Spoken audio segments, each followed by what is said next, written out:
नमस्कार दोस्तों, welcome back. आप देख रहे हैं कॉफी विद सुमित जैन। दोस्तों, राहुल अब मोदी जी से हिसाब किताब बराबर करने के मूड में लगता है।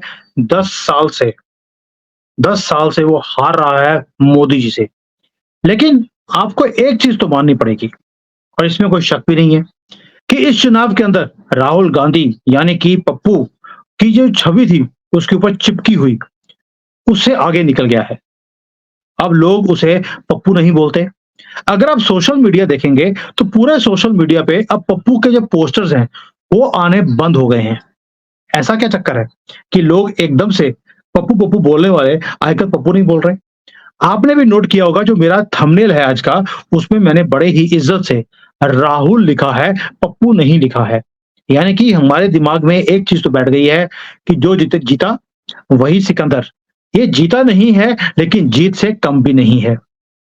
अब राहुल गांधी और उसकी पूरी की पूरी कबाल उसे ये दिखा रही है, क्या दिखा रही है, कि वो अब राष्ट्रीय स्तर पर बहुत बड़े लेवल पर उभर कर सामने आया है। कांग्रेस की जो उपस्थिति थी वो सिर्फ 2-3 स्टेट्स के अंदर थी। आपको भी मालूम है, जैसे केरला हो, तमिलनाडु हो, उससे बाहर कहीं भी आपको जहां पे थी वहां से बाहर निकल गई। कर्नाटका में थोड़ी सी इन्होंने पकड़ बनाई है, वरना पूरे भारत से जीरो बड़ा जीरो हो गए थे। जबकि बीजेपी पूरे भारत में फैली हुई अब आहिस्ता आहिस्ता सुकड़ती हुई दिखाई देती है, और साउथ इंडिया में अपने पैर पर पसारने के लिए दिन रात एक कर दिया तो भी कोई ज्यादा काम नहीं कर पाए हैं। गठबंधन के थ्रू फिर भी थोड़ी सी पकड़ बनाई है, खुद जीरो है। लेकिन राहुल बाबा अपनी पकड़ और भी ज्यादा बना सकते थे, लेकिन क्योंकि जुबान इतनी गंदी है, तू तरीके की लैंग्वेज ये यूज करता है, कोई काबू ही नहीं है इसका अपनी जुबान के ऊपर, और उल्टे सुल्टे ये जो बयान देता रहता है, उसी के कारण बीजेपी को उतनी मात नहीं दे पाया जितनी ये दे सकता था। और ये जो नफरत है मोदी जी के साथ, उसका ये हालत है कि इसने उन लोगों को टच किया जो मोदी जी से नफरत करते हैं। नफरत की ही जुबान इसको अभी तक हराती रही, लेकिन 24 के इलेक्शन में उसी नफरत की दुकान जो इसने खोल के रखी है, उसने इसे नंबर भी दे दिए। और इसका जो उत्साह है वो देखने वाला है आज की डेट में। इसकी सीटों की संख्या बढ़ गई है, और गठबंधन के अंदर इसका कद भी बढ़ गया है, इसलिए इसका उत्साह भी बढ़ गया है। और राहुल है, मैं फिर दोबारा से राहुल जी बोल रहा हूं, पप्पू नहीं बोला है। जो राहुल है वो उस लेवल पर एक इज्जत नहीं कमा पाया इतनी सीटें जीतने के बाद भी, जितनी मोदी जी सीटें हारने के बाद भी हासिल कर चुके हैं। आप देखिए, ये सीटें ज्यादा जीता है तो भी सम्मान उतना नहीं है जितना मोदी जी सीटें हारने के बाद कमा चुके हैं। कोई तो फर्क होगा। ये फर्क मैं समझाता हूं आपको क्यों है। और मैं एक और चीज बोलता हूं कि पिछले 10 साल में राहुल ने अगर बेड़ा गर्क किया कांग्रेस का, वो एक ही रीजन था, उसने बीजेपी को निशाना नहीं बनाया, उसने हमेशा बनाया मोदी जी को। ये अच्छा भी है, बुरा भी है। अच्छा इसलिए है क्योंकि मोदी जी की जो छवि थी पूरे भारत में वो बहुत ऊंचे स्तर पर थी। इसने जितने भी दाग लगाने की कोशिश करी वो मोदी जी के ऊपर लगे ही नहीं। इसने कई बार बोला भी कि यार ये कैसा आदमी है मोदी, मैं हमारी टीम 24 घंटे तीर चलाती रहती है इसके ऊपर, लेकिन कोई तीर चलता नहीं है, लगता नहीं है इसको। और ये तीर लगाता क्यों था? तीर लगाता था सिर्फ क्योंकि प्रधानमंत्री पद पाने के लिए इतना पागल हुआ होता, क्योंकि राहुल गांधी को समझा दिया था उसकी मम्मी जी ने कि बेटा तुम प्रधानमंत्री बनने के लायक हो, ये गद्दी सिर्फ तुम्हें ही सूट करती है, तुम्हारा तो जन्म ही प्रधानमंत्री बनने के लिए हुआ है, और जो तुम्हारा कोई बेटा या बेटी अभी जन्म भी नहीं हुआ है वो भी प्रधानमंत्री बनने के लायक है बिना पैदा हुए भी। तो इसलिए ये भी आतुर हो गया कि मुझे प्रधानमंत्री बनना है। लेकिन अगर राहुल गांधी थोड़ा सा चिंतन करे, वैसे तो चिंतन करने के लिए ये चाहिए जो पता नहीं इसके पास है या नहीं है, क्योंकि अभी मैंने पप्पू बोलना बंद कर दिया है तो मैं दिमाग के ऊपर भी कोई ज्यादा टिप्पणी नहीं करना चाहता। कि अगर थोड़ा सा जुबान के ऊपर ठहराव होता शब्दों का चयन अच्छी तरह से किया होता। अब करे भी कैसे? क्योंकि जो राजनीति है उसकी समझ नहीं है। और दूसरा, इसके जो सलाहकार हैं, वो भी कोई ज़्यादा अच्छी लैंग्वेज यूज़ करने वाले लोग नहीं हैं, लिब्रांडो हैं, सारे के सारे। वो उल्टी मत ही देते हैं और ये जो पर्ची पे लिखा है, वही जाकर बोल देता है। और जल्दी से जल्दी लोकप्रिय बनने के लिए ये सारे उल्टे-सीधे काम करता है, जिसके कारण इसकी लोकप्रियता बन नहीं पाती है। और आपको मालूम है, जो भाषण लिखने वाले हैं, वो भी कोई रस नहीं होता, उसमें सिर्फ गाली-गलौच होता है। और ये नफ़रत की दुकान, जो नफ़रत फैलाने वाले लोग हैं, उन्हीं को सूट करती है और उन्होंने ही इसे जिताया भी है इस बार। और यही वजह है कि 3 बार लोकसभा चुनाव हारने के बाद भी इसका अहंकार, कांग्रेस का अहंकार कम नहीं हुआ है। और अब एक और नोट करिए चीज़ को, नरेंद्र मोदी जी हैं, वो अपने दम पर बहुमत इस बार नहीं लेकर आ पाए। और ये सारे खुश क्यों हैं? ये खुश इसीलिए हैं, इसलिए नहीं खुश हैं कि भई अपनी गवर्नमेंट नहीं बना सके। ये खुश इसलिए हैं कि सामने वाले को हमने पास नहीं होने दिया। ये है इनकी राजनीतिक समझ। और जो हुआ है, इसका श्रेय राहुल गांधी अकेला अपने दम पर उसने मोदी जी को रोका है, ये लेने की कोशिश कर रहा है। जबकि उसके अंदर अखिलेश का भी हाथ है, ममता का भी हाथ है, सभी का मिला-जुला हाथ है, लेकिन ये सारा का सारा श्रेय, सारा जो लाइमलाइट है, वो अपने पास लेके जाने की कोशिश कर रहा है। क्यों? ताकि ये अकेला ही मोदी जी से के साथ हिसाब-किताब को बराबर कर सके। अब बीजेपी को पूर्ण बहुमत पे रोकने के लिए इंडी ब्लॉक ने पूरी अपना जोर लगाया, हमने देखा भी है। और राहुल इसीलिए उत्साह में 7वें आसमान पर फिरता हुआ दिखाई देता है। उसकी चाल में ठहराव नहीं है, पागल हुआ पड़ा है और इसीलिए उसने अपनी सीट वायनाड की छोड़कर बहन जी को वहां भेज दिया है कि बहन तुम वहां जाके लड़ो। रायबरेली हमारे हाथ में आ गया, अमेठी हमारे हाथ में है, अब तुम्हारा पार्लियामेंट में जाना, मेरे साथ बैठना बहुत ज्यादा अनिवार्य हो गया है। और वो भी अमेठी या कहीं और से छोड़कर वायनाड से लड़ने को तैयार भी हो गई है। इसकी भी घोषणा, भविष्यवाणी हमने पहले ही कर दी थी कि राहुल वायनाड की सीट बहन के लिए छोड़ेगा ताकि 100% श्योरिटी हो कि वो बहन वो पार्लियामेंट में जाए और गरजे, बहन भाई दोनों इकट्ठे मिलकर। वहां पर भी चूमा-चाटी ही करनी है इन्होंने, काम तो क्या करना है आपको पता ही है। और इनका उत्साह इतने लेवल पर है कि राहुल क्या बोल रहे हैं कि मेरी बहन अगर बनारस से लड़ी होती तो मोदी जी को 3 लाख से ज्यादा वोटों से हरा देती।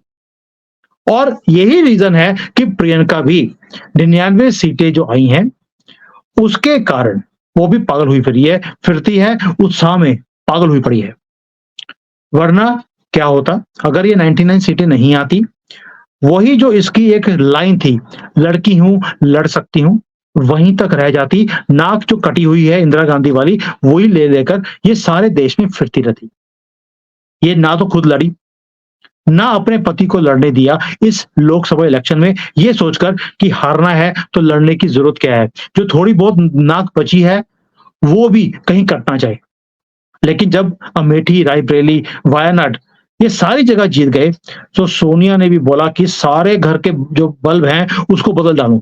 इसी ई बल्ब जैसे होता है, सारे घर के बदलने वाला काम, वो वाला अब सोनिया गांधी करना चाहती है कि सारी की सारी जो फैमिली है वो लोकसभा में पहुंच जाए। खुद राज्यसभा बैठी है, मुंह छुपा के वहां चली गई थी बुरके में, राजस्थान के थ्रू ये पहुंच गई राज्यसभा में। और पूरे घर में जगमग जगमग करने के लिए सारी फैमिली अब लोकसभा पहुंचने वाली है।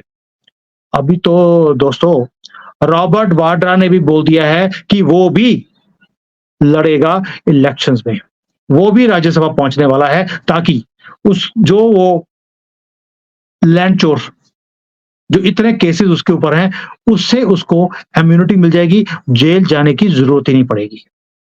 और मुझे अभी भी पता लगा है कि मोदी जी ने इटालियन जो थी अपनी नई वहां पर जो प्रधानमंत्री बनी है, उसने G7 की मीटिंग के बाद मोदी जी से मीटिंग करी है और जो ये केसेस है, कौन से वाले? सोनिया गांधी के ऊपर, अगस्ता वेस्टलैंड वाले, उसकी फाइलें मोदी जी को मिल गई हैं, जिसके अंदर सोनिया गांधी को कितने पैसे मिले, राहुल को कितने पैसे मिले, आईएएस अफसर जो थे बीच में उनको कितने कितने पैसे मिले, वो सारी फाइलें जो उनके कोर्ट में थी, मनमोहन सिंह के टाइम पर दबा दी गई थी, वो सारी बाहर निकल गई हैं। मोदी जी वो फाइलें वापस लेकर आए हैं और मिलोनी ने वो फाइलें मोदी जी के हाथ में दे दी हैं, जिन्हें दबा दिया गया था मनमोहन सिंह के टाइम के ऊपर।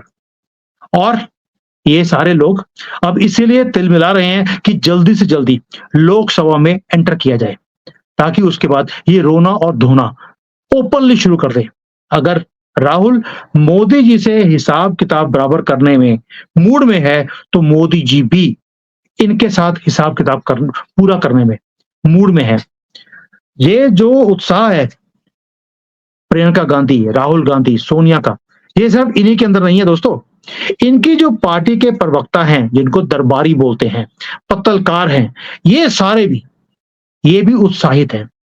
पवन खेड़ा हो, सुप्रिया श्रीनेत हो, आजकल जैसी भाषा बोलते हैं, जिस सुर से वो टीवी के ऊपर आते हैं, वो देखने वाला बातें हैं। और ऐसा लगता है जैसे कि बीजेपी जो 240 लेकर आई है, वो बीजेपी की सीटें नहीं है, वो गठबंधन वालों की हैं। और जो 234 इंडिया अलायंस की हैं, ये कांग्रेसी ये दिखाते हैं कि 234 ये सारी की सारी कांग्रेस के कारण आई हैं। इसीलिए इनका उत्साह, बल्कि यह पैर जमीन के ऊपर है ही नहीं। और सब जगह पे क्या दिखाया जा रहा है? सब जगह पे एक ही चीज दिखाई जा रही है कि 234 हमारी हैं, और राहुल बाबा के कारण ये सारा कुछ हुआ है कि हमने मोदी जी को 240 पर अटका दिया है। अब ये कोई भी काम नहीं कर सकेंगे। भारत की तरक्की का कोई काम नहीं होगा, कोई संविधान चेंज नहीं हो सकता है, कुछ भी नहीं होगा। मोदी जी बैसाखियों के ऊपर हैं और राहुल गांधी ऐसे चल रहा है जैसे कि मोर हो, एक पैर जमीन पे है ही नहीं।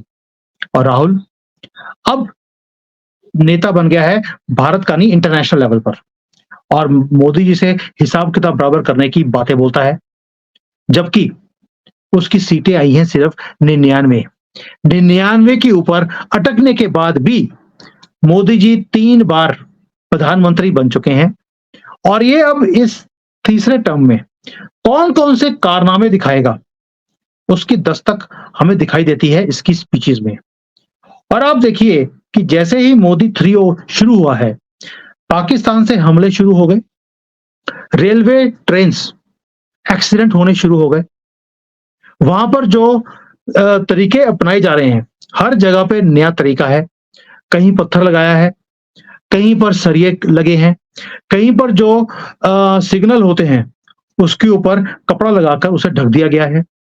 नए नए कारनामे शुरू किए गए हैं ताकि पूरे भारत में तरक्की हो ही ना सके, एक ऐसा मैसेज जाए पूरी दुनिया में कि भारत सेफ नहीं है, यहाँ पर एक्सीडेंट्स होंगे। केरला के अंदर ऑलरेडी प्रोसेशन शुरू हो गए हैं कि हिंदुओं को हमने जलाकर खत्म कर देना है।